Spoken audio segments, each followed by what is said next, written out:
వరంగల్ నుంచి ఈశ్వర్ ప్రసాద్ గారు మన స్టూడియోలో ఉన్నారు. పవన్ కళ్యాణ్ గారు వెంట నడిచారు 15 ఏళ్లుగా. ఆయనతో పాటు నడుస్తూ పవన్ కళ్యాణ్ గారి ఆలోచనలు ప్రజలకు తెలియజేస్తూ ఎక్కడ చూసినా కూడా అది రాజమండ్రి కావచ్చు, విజయవాడ కావచ్చు, కుప్పం కావచ్చు, ఇటు వరంగల్ కావచ్చు, నిజామాబాద్ కావచ్చు, హైదరాబాద్ కావచ్చు, ఎక్కడైనా సరే పవన్ కళ్యాణ్ గారి పిలుపు మేరకు ప్రతి చోట ఆయన తిరిగాడు. జనసేనకు సంబంధించి ప్రతి జనసేన ఆశయాలు, పవన్ కళ్యాణ్ ఆశయాలు అయితేనేమి, ఆయన ఆలోచనలు ప్రజలకు చేరువ చేయడంలో ఈయన ముఖ్య పాత్ర పోషించారు. ఆయన ఈరోజు ఈ వేడుకల్లో పాలు పంచుకోవడానికి మన స్టూడియోలో ఉన్నారు. నమస్కారం ఈశ్వర్ ప్రసాద్ గారు, ఎలా ఉన్నారు?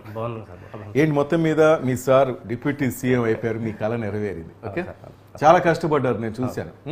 హ్యాపీ ఇప్పుడంతా? చాలా చాలా హ్యాపీ, అంటే ఇంకా కొంత హ్యాపీ ప్రస్తుతానికి ఉన్నటువంటి, అంటే ఆయన యొక్క ఆలోచన విధానాన్ని అందుకోడు, ఆయన ఏం చేయలేడు అనేటువంటి విమర్శలు ఎన్నో వచ్చినప్పటికీ దాని నుంచి, అంటే దాన్ని మనం డే 1